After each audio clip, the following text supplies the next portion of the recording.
When we first considered doing Pirkei Arvot as our thoughts for the day during this time of the counting of the Omer, I jokingly suggested that I would use this particular one from chapter 1, from Rabbi Gamliel's son, Shimon.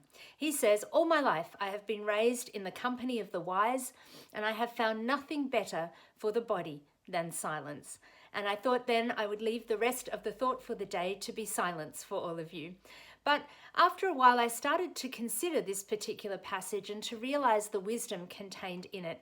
And I thought maybe it would be good for us to spend a few moments just contemplating the role of silence in our world.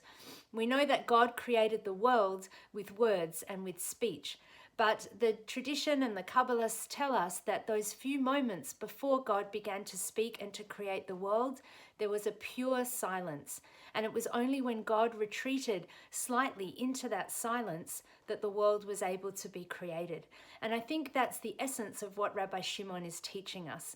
He's saying that sometimes wisdom does not come from the listening to words, but from the taking of a few moments for silence.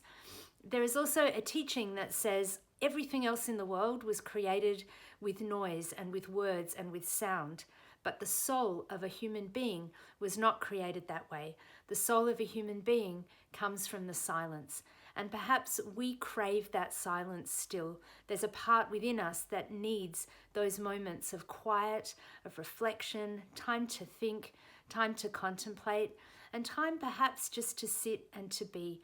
There's a beautiful teaching from Rabbi Nachman of Bratslav, who's encouraged everyone.